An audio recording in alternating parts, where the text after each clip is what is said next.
رب العزت کا بے پایاں لطف و احسان عظیم ہے کہ جس مالک کی توفیق خاص سے آج ہم سب نماز جمعہ ادا کرنے کے لیے حاضر ہوئے ہیں۔ دعا ہے کہ مالک کی کائنات ہم سب کی حاضری کو اپنی مقدس بارگاہ میں شرف قبولیت عطا فرمائے۔ سورہ آل عمران کی ایک آیت کریمہ کا کچھ حصہ تلاوت کرنے کا شرف حاصل کیا،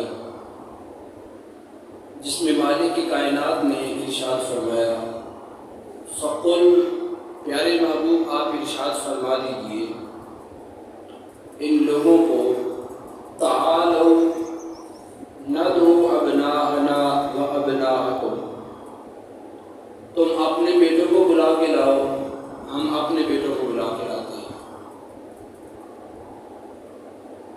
یہ عیسائیوں کے ساتھ ایک مباہلہ تھا۔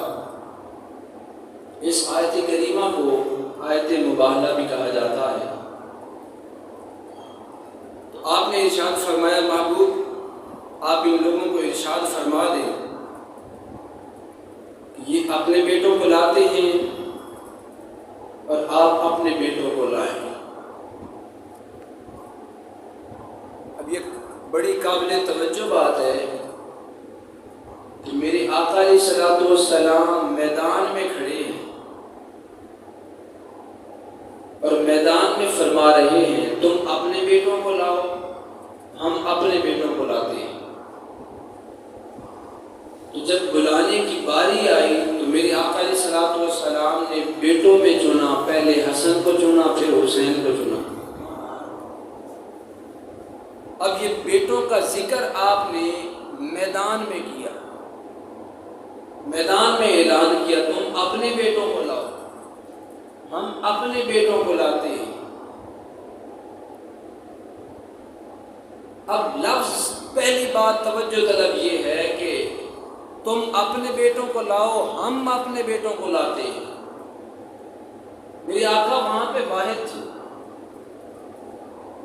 ہونا تو یہ چاہیے تھا تم اپنے بیٹوں کو لاؤ، میں اپنے بیٹوں کو لاتا ہوں، مگر آپ نے فرمایا تم اپنے بیٹوں کو لاؤ، ہم اپنے بیٹوں کو لاتے ہیں۔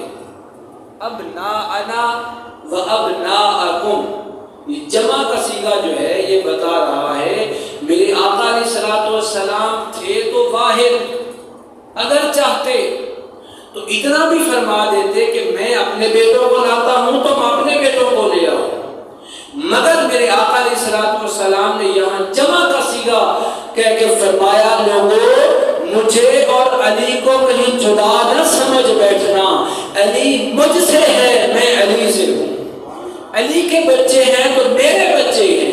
ان بچوں کو فقط اپنا نام نہیں دیا بلکہ ساتھ علی کو بھی ملایا، اور آگے قرآن پاک فرماتا ہے انفسنا وانفسکم، تم اپنی جانوں کو لے آؤ، ہم اپنی جانوں کو لے کے آتے ہیں۔ اب میرے آقا علیہ الصلوۃ والسلام نے جب بیٹوں کی باری آئی تو چنا میرے آقا حسن کو، میرے آقا حسین کو، جب عورتوں کی باری آئی نساءنا ونساءکم تو چنا حضور سیدہ کائنات کو، اور جب چاند کی باری آئی تو فرمایا علی ذرا تو بھی آ جا۔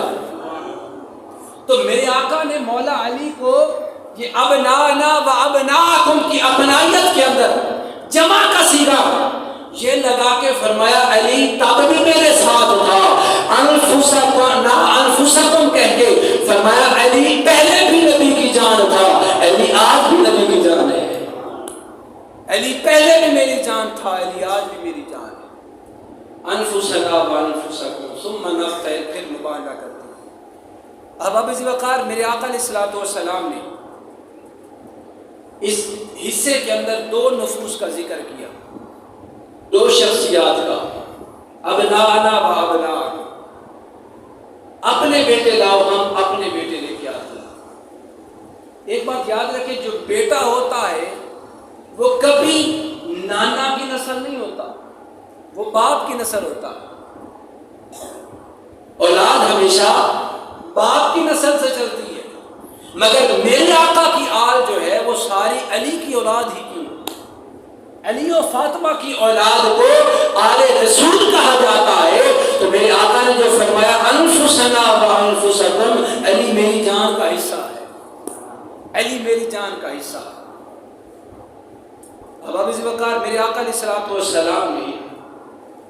حسنین کریمین کو دو طرح کی تربیت عطا فرمائی۔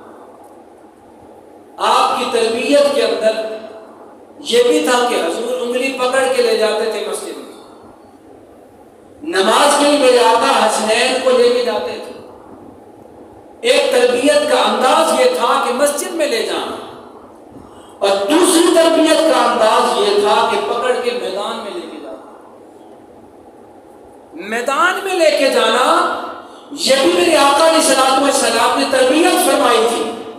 مسجد میں لے کے جانا وہ بھی تربیت مصطفیٰ تھی۔ تو پھر کیسے آقا حسین پاک کے قدم میدان کربلا پہ ڈگمگاتے؟ وجہ یہ تھی بچپن سے مصطفیٰ نے میدان میں لے کے جانا بھی سکھایا تھا۔ میرے آقا حسین نماز کیسے چھوڑتے، سجدے کی تربیت بھی میرے آقا نے عطا فرمائی تھی۔ تو مطلب یہ ہوا میرے آقا نے مسجد میں جانا بھی سکھایا، میرے آقا نے میدان میں لے کے جانا بھی سکھایا، مسجد میں سر جھکانا سکھایا، میدان میں کربلا میں کٹانے کی تربیت کر دی، مسجد کے اندر قیام کا جناب والا تربیت کی کہ قیام کیسے ہو جاتا ہے، اور میدان کے اندر ظالم کے سامنے ڈٹ کے کھڑا ہونا میرے آقا نے سکھایا۔ ظالم کے سامنے میرے آقا حسین کو ڈٹ کے کھڑا ہونا سکھایا تھا میرے آقا علیہ الصلوۃ والسلام۔ یہ میرے آقا علیہ الصلوۃ والسلام کی تربیت تھی۔ مسجد کے اندر تشریف لاتے تھے عبادت کے لیے، مسجد میں عبادت ہوا کرتی تھی، اور میدان میں شہادت ہوا کرتی ہے۔ تو میرے آقا نے مسجد میں اللہ کی عبادت کا بھی درس دیا، اور حسنین کریمین کو شہادت کا بھی تربیت کر دی۔ میرے آقا علیہ الصلوۃ والسلام نے یہ آپ کی تربیت کی۔ پھر دیکھیں میرے آقا خود میدان میں، حسنین میدان میں، یہ میرے آقا تربیت فرما رہے تھے کہ آقا علیہ الصلوۃ والسلام کی شان اقدس کا مظہر بنے ہیں حسنین۔ بیٹا ہمیشہ وہی کام کرتا ہے جو ان کے ماں باپ کیا کرتے ہیں، جیسی تربیت والدین کی ویسی تربیت آگے اولاد کی ہوتی ہے۔ تو میرے آقا علیہ الصلوۃ والسلام مسجد میں تو حسنین بھی مسجد میں، میرے آقا میدان میں، میدان مباہلہ، ادھر حسنین بھی میدان مباہلہ میں کھڑے۔ تو میرے آقا علیہ الصلوۃ والسلام نے اپنی شان کی مظہریت کا فیض حسنین کریمین کو عطا کیا۔ یعنی میرے آقا علیہ الصلوۃ والسلام کی سیرت طیبہ جیسی آپ کی سیرت ویسی حسنین کی، جیسے میرے آقا علیہ الصلوۃ والسلام کے خصائل ویسے حسنین کے خصائل، جیسی میرے آقا علیہ الصلوۃ والسلام نے زندگی بسر کی ویسی حسنین کریمین نے کی۔ آج میں چند مثالیں آپ کی گوش گزار کرتا ہوں۔ پہلی مثال آپ کے سامنے سخاوت۔ میرے آقا علیہ الصلوۃ والسلام کی بارگاہ میں یہودیوں کا وفد آیا، تو حضور تاجدار کائنات صلی اللہ علیہ وآلہ وسلم نے یہودیوں کے وفد کو مسجد نبوی کے اندر بٹھایا، مسجد میں بٹھایا، اچھے انداز سے پیش آئے۔ حالانکہ وہ ایمان لانے نہیں آئے تھے، کلمہ پڑھنے نہیں آئے تھے، وہ حضور سے بحث و مباحثہ کرنے آئے تھے،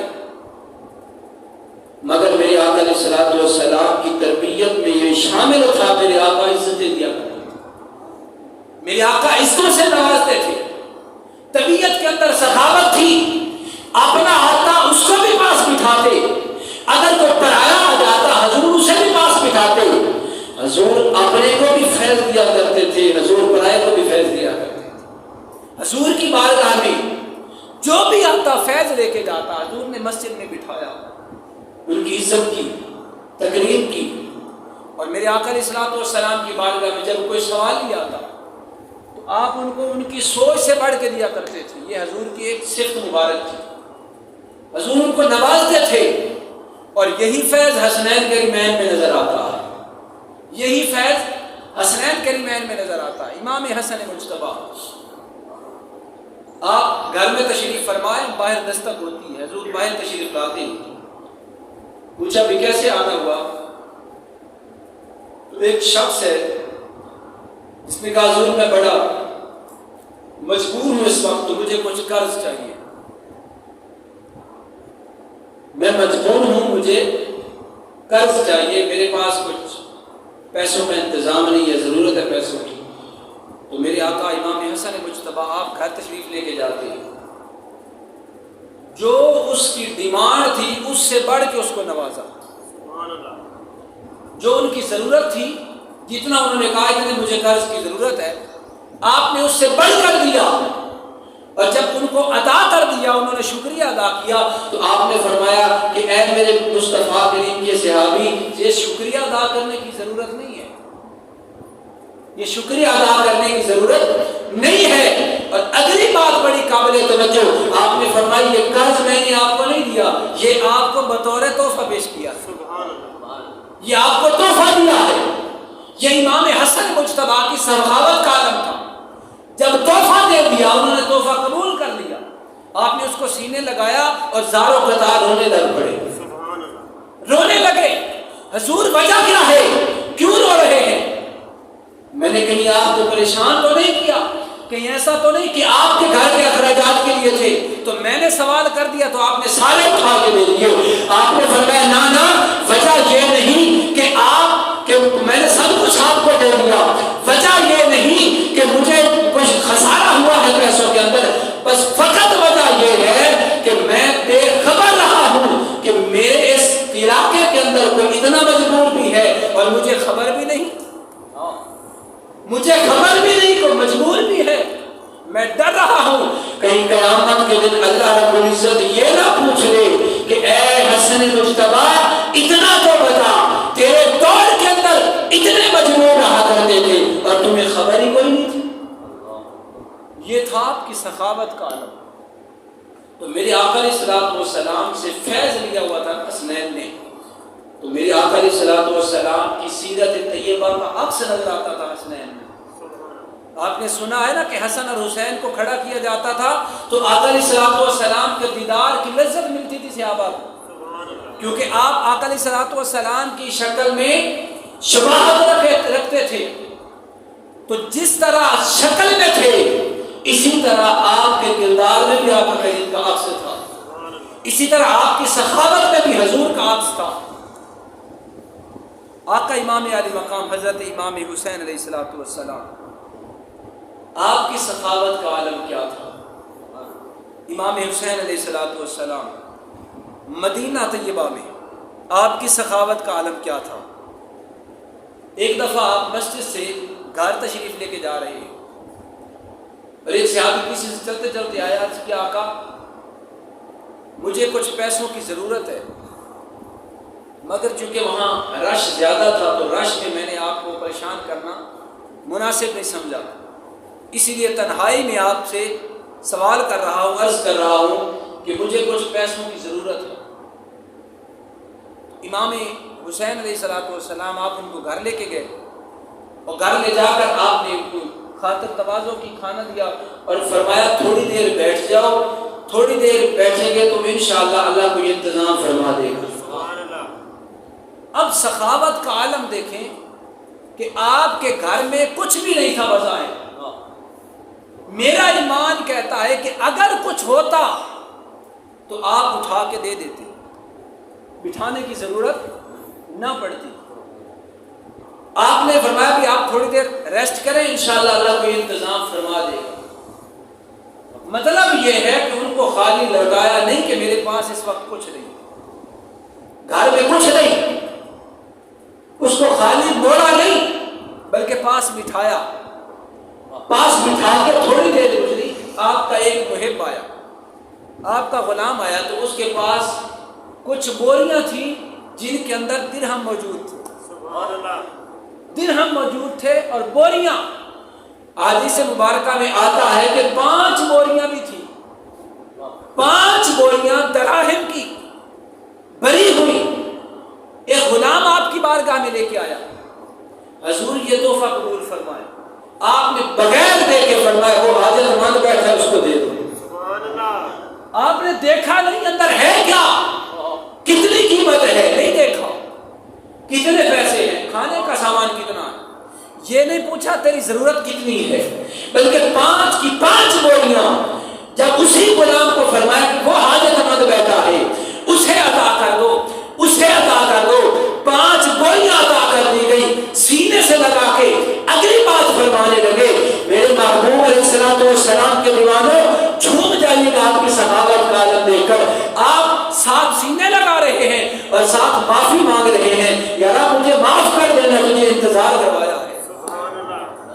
انتظار کروایا ہے مجھے اس بات میں معاف کر دینا.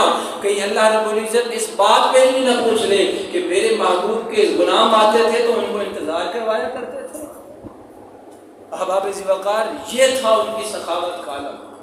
میرے آقا علیہ الصلوۃ والسلام کا عکس جو تھا ان میں، میرے آقا علیہ الصلوۃ والسلام کی روح مبارک جو تھی ان کے اندر، میرے مصطفیٰ کریم کا خون مبارک جو تھا ان کے اندر، یہی وہ راز تھا. میرے آقا علیہ الصلوۃ والسلام کی جیسی سیرت ویسی سیرت حسنین کی ملتی ہے. سبحان اللہ. اللہ رب العزت نے سخاوت میں اس قدر نوازا تھا. احباب ذی وقار، 2-3 سخاوتوں کی بات عرض کر کے انشاءاللہ ٹائم ہو رہا ہے. میدان کربلا میں میرے آقا علیہ الصلوۃ والسلام نے کیا سخاوت فرمائی، اور یہ سخاوت آپ کے بچپن میں تھی، آپ کی گھٹی میں سخاوت تھی. میدان کربلا ہے اور حضرت حر کو آپ نے نوازا، پچھلے جمعے آپ نے سماعت کیا، تو یہ آپ کی سخاوت کا عالم تھا. دشمن بھی آ جائے تو خالی واپس نہیں بھیجتے. دوسرا آپ کا دشمن ہے جو خولی، جس نے آپ کو شہید کیا تھا، آپ نے خولی کو بھی نوازا. ہمارے اس معاشرے کے اندر اگر کسی کے ساتھ ناراضگی ہو جائے، باپ کے ساتھ ہو جائے، تو اس کے بیٹے کے ساتھ بھی ناراضگی رہتی ہے، اور اگر باپ سے صلح ہو تو اس کے بیٹے سے بھی صلح رہتی ہے. اسی طرح ان کے گھر والوں سے مخالفت ہوتی ہے. جب گھر کا مالک جو ہے یا بڑا یا کوئی بھی گھر کا اگر ہم سے ناراض ہو تو ہم ان کے سارے گھر والوں سے بائیکاٹ کرتے ہیں. میرے آقا حسین پاک کے دیوار میں ذرا توجہ کیجیے گا. کربلا کے میدان میں خولی نے آقا حسین پاک کو شہید کیا، اور شہید کرنے کے بعد آپ کا سر انور لے کے اپنے گھر گیا، رات کو رکھا کہ کل 11 کو جب قافلہ چلے گا تو یزید کی بارگاہ میں جا کے میں پیش کر دوں گا. تو یزید کے دربار میں پیش کرنے کے لیے اس نے آقا حسین پاک کے سر انور کو شہید کیا ہوا وہ اپنے گھر لے کے گیا اور جا کے ایک تندور کے اندر رکھ دیا. رات کو جب اس کی بیوی اٹھی تو بیوی کیا دیکھتی ہے کہ اس تندور سے روشنی اور نور پھوٹ رہا ہے، نور پھوٹ رہا ہے. وہ بڑی حیران ہوئی کہ میں تو رات کو بجھا کے سوئی تھی، تو کہیں لکڑی وغیرہ تو نہیں پڑی جن کو آگ لگ گئی ہو، یا کس کی وجہ سے روشنی ہے. تو جب آگے قریب جاتی ہے تو کیا دیکھتی ہے، میرے آقا حسین پاک کا سر انور وہاں موجود ہے. اب وہ جو تھی وہ اہل بیت اطہار کی بڑی غلام تھی، بڑی خادمہ تھی، بڑی محبت کرتی تھی. آقا حسین پاک کا سر انور اٹھایا، اس کو دھویا، ساری رات لے کے گود میں بیٹھی رہی. بدبخت سارے دن کا تھکا ہوا تھا، ساری رات سویا رہا، مگر وہ سویا رہا. ادھر حسنین کے حسن نام حسن امام حسین علیہ السلام نے ان کی بیوی کو نواز دیا. اس کے مقدر بھی سو گئے، وہ بدبخت دنیا کے پیچھے بڑھ گیا. ادھر خولی کی بیوی کو اللہ رب العزت نے نواز دیا. آقا حسین کی خدمت کا صلہ یہ ملا. جب صبح ہوئی تو اس سے آپ فرمانے لگی، بدبخت بتا یہ کون ہے؟ انہوں نے کہا یہ محمد مصطفیٰ کی اہل بیت سے ہے. کون اہل بیت سے ہے؟ یہ کس کا سر ہے؟ اس نے کہا یہ علی المرتضیٰ کے بیٹے حسین کا سر ہے. آپ نے فرمایا بدبخت مجھے ہمیشہ کے لیے چھوڑ دے، میں تمہیں چھوڑ کے جا رہا ہوں. حسن کا بڑا پجاری تھا اور آپ کی بیوی بڑی حسین تھی، بڑی محنت سماجت کی، بہت پیچھے پڑا کہ مجھ سے غلطی ہوگی، جو ہو گیا مجھے معاف کر دو. مگر آقا علیہ الصلوۃ والسلام کے دیوانوں انہوں نے معاف نہیں کیا اور فرمایا تو خدا کا دشمن ہے اور میں آل رسول کی غلام ہو کر خدا کی محبوب بندیوں میں شامل ہوں، تیرا میرا جوڑ کبھی اکٹ نہیں ہو سکتا. آپ نے دشمن کی بیوی کو بھی نواز دیا.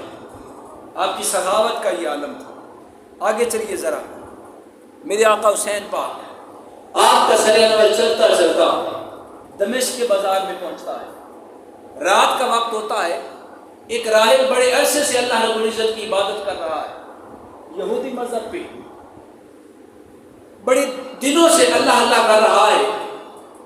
مگر جب آقا علیہ الصلوۃ والسلام کی اہل بیت اطہار کا قافلہ قریب سے گزرتا ہے، رات کو وہ پڑاؤ کرتے ہیں وہیں پہ، تو راہب ایک لمحے رات کو باہر نکلتا ہے، کیا دیکھتا ہے کہ آقا علیہ الصلوۃ والسلام کے دیوانوں آقا حسین پاک کے سر انور سے نور پھوٹ رہا ہے، نور کے شعلے۔